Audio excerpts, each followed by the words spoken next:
Assalamualaikum warahmatullahi wabarakatuh. Selamat datang di channel kelas biologi SMA edisi tutorial. Pada pertemuan kita kali ini saya akan share bagaimana caranya melakukan pembelajaran jarak jauh menggunakan Moodle.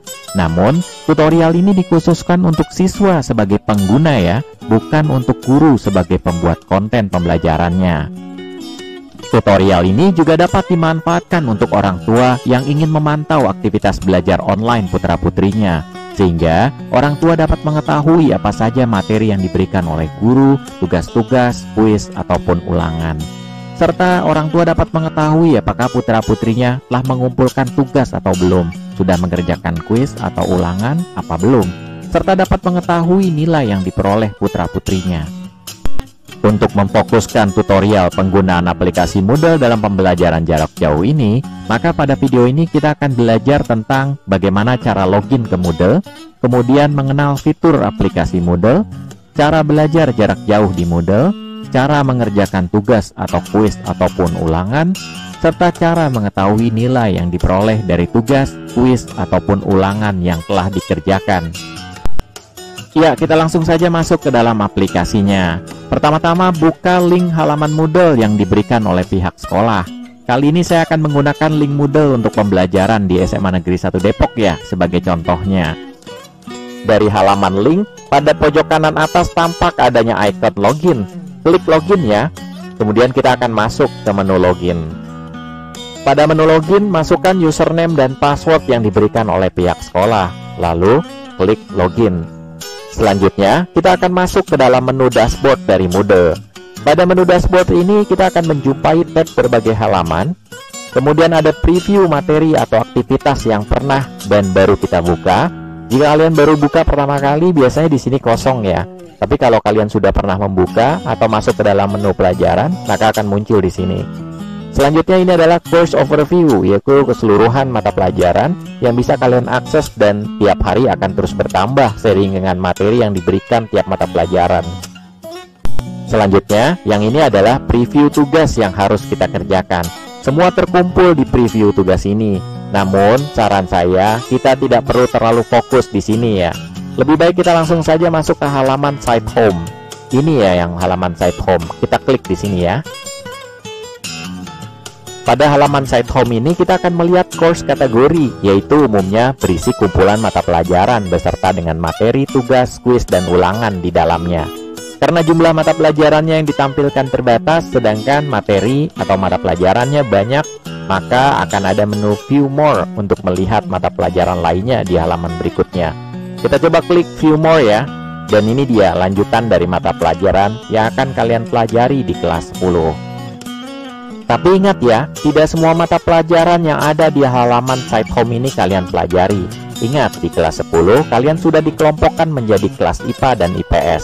Maka untuk anak IPA tidak perlu masuk dan mengerjakan mata pelajaran IPS. Begitu pula sebaliknya. Dan jangan khawatir, kalian tidak akan bisa masuk juga ya dan mengerjakan tugas yang bukan mata pelajaran yang harus kalian ambil. Misalnya kalian anak IPA, maka kalian tidak akan bisa mengakses mata pelajaran wajib untuk IPS yang ini ya. Kita coba dengan mengklik mata pelajaran yang ini ya, dan kemudian kita klik lagi. Maka pada saat kita klik lagi, ini tidak akan terbuka apa-apa, dan di bawahnya muncul peringatan kalau kalian tidak bisa masuk karena tidak terdaftar untuk mengikuti mata pelajaran tersebut. Ya, selanjutnya kita kembali ke halaman site home. Caranya klik tombol navigasi untuk kembali, atau bisa juga dengan mengklik navigasi tab yang ada di atas sini ya. Tinggal kita pilih halaman yang ingin kita tuju. Misalnya ya yang ini ya, saya klik. Maka kita akan kembali ke menu site home, yaitu kelas 10 Semansa yang tadi kita klik pada navigasi. Selanjutnya, kalian perlu juga berhati-hati karena untuk satu mata pelajaran biasa diajar oleh 2 guru, namun mengajar pada kelas yang berbeda. Misalnya ini ya, bahasa Inggris. Namun Pak Adi Nugroho itu hanya mengajar di kelas 10 IPA 1 sampai 5, sedangkan Bu Suciwati itu mengajar di kelas 10 IPS 1 sampai dengan 10 IPS 4. Jika kalian klik guru yang mengajar bukan di kelas kalian, maka kalian tidak akan bisa masuk seperti contohkan sebelumnya. Ya, sekarang kita coba masuk ke pelajaran yang bisa kita akses materi, tugas, kuis, dan ulangannya. Saya contohkan di sini mata pelajarannya yang biologi ya. Caranya, kita klik saja mata pelajaran biologi. Kemudian, kita akan masuk ke halaman dari mata pelajaran biologi tersebut. Umumnya, semua mata pelajaran memiliki pola yang sama tiap pertemuannya, yaitu di awal pembelajaran akan memberikan materi. Selanjutnya, setelah pemberian materi, guru akan memberikan tugas atau bisa juga dalam bentuk kuis. Maka kemudian, kegiatan 1 kali pertemuan selesai. Pertemuan selanjutnya polanya sama, yaitu memberikan materi, kemudian tugas atau kuis. Dan di akhir bab biasanya akan ada pertemuan khusus untuk mengerjakan soal ulangan atau penilaian harian. Pada aplikasi Moodle, untuk 1 kali pertemuan, batasannya adalah headline tulisan yang berwarna biru ini ya. Ini adalah pertemuan pertama, dan di bawahnya, yang ini ya, ini sudah masuk ke pertemuan kedua. Beberapa guru ada yang belum membuat pertemuan selanjutnya, atau biasanya sudah buat namun di hidden sehingga kalian tidak bisa melihat materi yang akan diajarkan di pertemuan selanjutnya, dan baru akan muncul pada saat materi tersebut akan diajarkan. Umumnya guru akan memberikan materi secara online di Moodle melalui 4 cara, yaitu pertama, kalian akan diajarkan online melalui aplikasi meeting online seperti Google Meet atau Zoom Meeting. Seperti pada materi pada pertemuan pertama biologi ini ya, di mana kalian akan berkenalan secara online dengan guru biologinya. Yang perlu diperhatikan di sini adalah lihat jadwal tanggal dan jam diselenggarakannya Zoom Meeting, jangan sampai terlewat. Kalau sudah dekat waktunya, kalian bisa masuk ke dalam Zoom Meeting dengan cara mengklik link yang ini ya. Maka secara otomatis kalian akan masuk ke dalam room Zoom Meeting.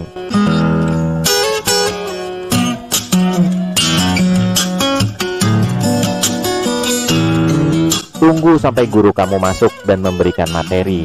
Ini saya tutup view video saya dulu ya dengan HP, khawatir terkenal.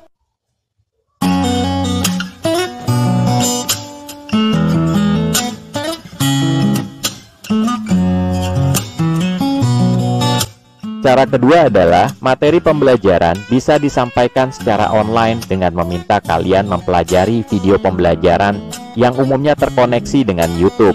Caranya kalian tinggal klik icon play pada preview video yang ini ya, dan kita bisa besarkan videonya dengan mengklik icon ini. Ya, assalamualaikum warahmatullahi wabarakatuh. Selamat datang di channel kelas biologi SMA. Kali ini kita akan belajar materi biologi kelas 10 SMA, yaitu bab kingdom fungi. Akan kita tuntas selengkap-lengkapnya tentang kingdom fungi. Enaknya belajar menggunakan video ini, kalau kita lelah atau jenuh bisa di-pause dulu dan bersantai sejenak sambil minum kopi. Lalu bila mood sudah muncul kembali, bisa melanjutkan belajarnya. Cara selanjutnya, bisa juga guru memberikan materi dengan memberikan link sebuah website yang isinya berhubungan dengan materi yang akan diajarkan. Cara mengakses websitenya adalah dengan mengklik link yang ini ya. Maka kalau kita klik, akan menuju website yang guru inginkan kita mempelajari isinya.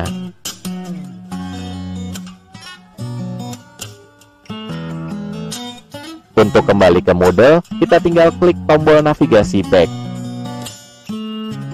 Cara terakhir, bisa juga guru memberikan materi dalam bentuk memberikan ringkasan atau slide PowerPoint, dan kalian diminta untuk mempelajarinya. Cara mendapatkan ringkasan materi atau slide PowerPoint yang di-share oleh guru adalah dengan cara mengklik judul yang ini ya. Maka akan langsung muncul menu download. Selanjutnya tinggal di-download dan dibuka file hasil downloadannya untuk dipelajari.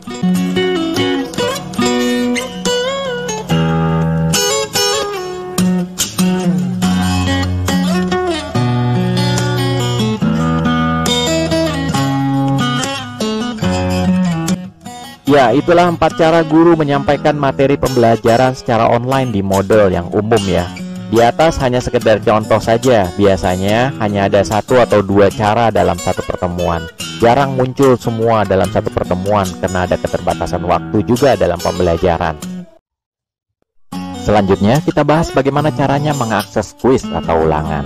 Kuis atau ulangan pada Moodle umumnya dilakukan dengan teknik pilihan berganda. Walaupun sebenarnya aplikasi Moodle juga bisa menunjang untuk soal dalam bentuk esai. Kali ini saya akan perlihatkan bagaimana caranya mengerjakan soal pilihan berganda saja ya. Karena untuk esai itu simpel sekali, tinggal isi jawaban pada kotak yang disediakan di bawah soal esai. Untuk soal kuis pilihan ganda maupun esai, yang pertama kali harus kalian lakukan adalah baca dulu petunjuk kuisnya jika ada. Karena biasanya berisi informasi tentang materi atau waktu mengerjakan soal serta jumlah soal. Jangan sampai kalian mengerjakan soal sebelum atau sesudah waktu yang telah diberikan ya. Karena dijamin tidak akan bisa mengakses di luar waktu yang telah ditetapkan. Setelah itu, kita klik pada judul kuisnya. Maka kemudian kita akan ditampilkan ke halaman preview kuis. Pada halaman ini kita akan mendapatkan informasi yang valid tentang berapa kali kita dapat mengakses soal. Di sini kita hanya diizinkan 1 kali ya. Kalau sudah pernah mengakses, maka tidak akan bisa lagi mengakses berkali-kali. Selain itu, di sini juga ada informasi mengenai kapan kuis bisa diakses, yaitu yang ini ya. Kalau belum waktunya, maka tidak akan bisa diakses. Berikutnya ada informasi kapan kuis ditutup. Informasi ini penting karena inilah batas waktu kalian bisa mengakses kuis. Karena jika lewat dari waktu ini, maka akan tidak dapat dikerjakan lagi. Di sini juga ada informasi mengenai berapa lama soal kuis dapat diakses. Ini juga penting ya, karena begitu waktu akses sudah habis, maka selesai tidak selesai, soal otomatis akan tertutup dan tidak dapat dikerjakan lagi. Tapi tenang saja, ada timer di halaman soalnya kok, sehingga kita dapat mengatur waktu dan kecepatan dalam mengerjakan soal. Ya, selanjutnya, untuk mengakses soal, kita klik A Time Quiz Now. Lalu akan muncul peringatan. Peringatan ini adalah masalah waktu mengerjakan soal seperti yang telah saya jelaskan sebelumnya. Jadi, jika kita klik Start Attempt, maka kita akan masuk ke halaman soal dan waktu mengerjakan soal akan berjalan. Dan kalau kita kembali lagi tidak akan bisa. Karenanya, yakinkan kita sudah siap untuk mengerjakan soalnya. Kalau belum siap, tinggal klik Cancel saja. Sedangkan kalau siap, kita klik Start Attempt. Maka halaman soal akan terbuka dan timer akan berjalan. Menu halaman soal terdiri atas nomor soal yang ini ya. Kemudian ada juga menu view soal yang ini, serta ada navigasi nomor soal di sebelah kanannya. Untuk mengerjakan soal, kalian tinggal klik pada bulatan-bulatan di samping kiri dari pernyataan pilihan jawaban yang ada. Dan jika salah memilih, tinggal pilih bulatan dengan pernyataan yang benar menurut Anda. Selain di samping kanan, navigasi soal juga bisa kita temukan di bawah tiap halaman soal. Tinggal diklik icon next page, maka kita akan dibawa ke nomor soal selanjutnya. Dan kita kerjakan seperti sebelumnya, sampai semua soal kita kerjakan semua.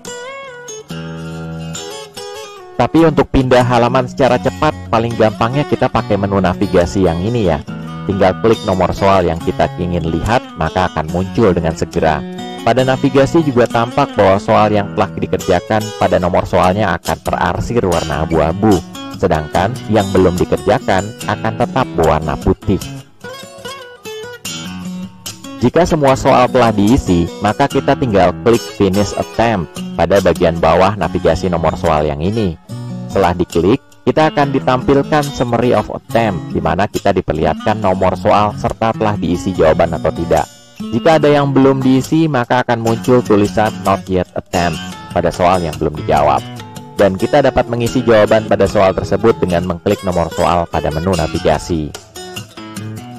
Setelah menjawabnya, tinggal kita klik kembali Finish Attempt, lalu masuk kembali ke menu Summary of Attempt. Kalau sudah oke semua, maka di halaman paling bawah akan ada 2 pilihan, yaitu Return to Attempt untuk kembali lagi ke soal dan dapat memperbaiki atau mengganti jawaban, atau kita bisa pilih Submit All and Finish. Jika kita klik ini, maka akan ada konfirmasi apakah kita betul-betul yakin untuk Submit All and Finish. Jika ya, maka soal akan tertutup dan kita tidak dapat mengedit jawaban soal lagi. Setelah kita klik Submit All and Finish, lalu kita akan dialihkan ke halaman summary atau hasil kuis. Di sini terlihat bahwa dari 25 soal yang kita jawab, kita hanya benar 13 soal dan skornya adalah 52. Beberapa guru men-setting nilai tidak langsung keluar. Jadi, begitu kalian klik Submit All and Finish, maka kita akan masuk ke halaman seperti pada gambar berikut. Ya, di mana di sini hanya ada pernyataan bahwa kita telah mengerjakan soal kuis pada tanggal dan waktu yang tercantum di bawahnya, tanpa ada berapa benar soal yang telah kita kerjakan ataupun nilainya. Ya, kita kembali ke menu awal dan terakhir, kita akan belajar bagaimana caranya mengumpulkan tugas di Moodle.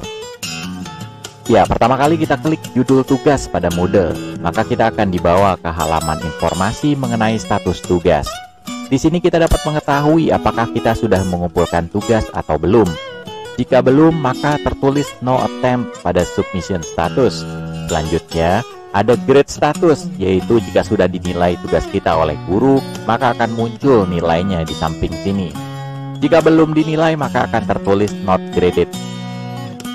Selain itu, di halaman ini juga kita dapat mengetahui batas waktu terakhir mengumpulkan tugas, yaitu tanggal beserta jamnya. Dan uniknya, lewat dari batas waktu tersebut, kita masih dapat mengumpulkan tugas namun dengan status terlambat. Bagi beberapa guru, jika terlambat mengumpulkan tugas, bisa jadi akan ada pengurangan nilai. Jadi tetap jaga-jaga waktu pengumpulan tugas ya. Beberapa guru ada yang menyediakan lembar kerja, dan siswa diminta untuk mengerjakan tugas pada lembar kerja tersebut. Untuk mengetahui apakah disediakan lembar kerja atau tidak, tinggal dilihat di bagian atas halaman ini ya. Jika ada file dalam format Word, Excel, atau PDF, maka berarti guru men-share lembar kerja atau lainnya. Tinggal kita download dengan cara mengklik pada file yang ada. Lalu setelah itu, kita buka dan kita kerjakan lembar kerjanya.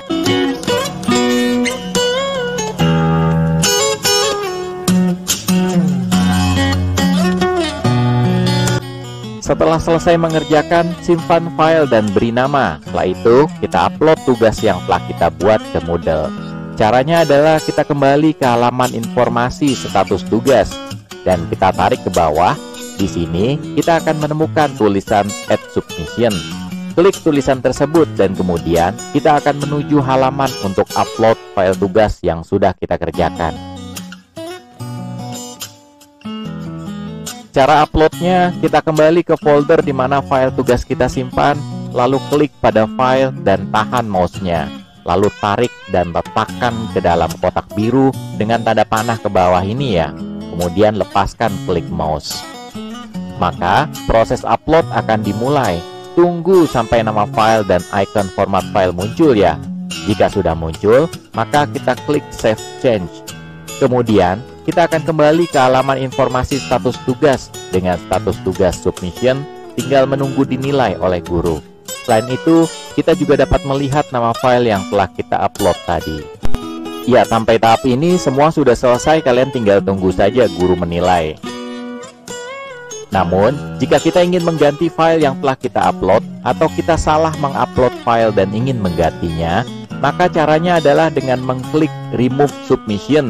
Maka file yang telah kita upload tadi akan hilang. Lalu kita klik Edit Submission. Selanjutnya kita upload file yang kita inginkan dengan cara yang sama seperti sebelumnya.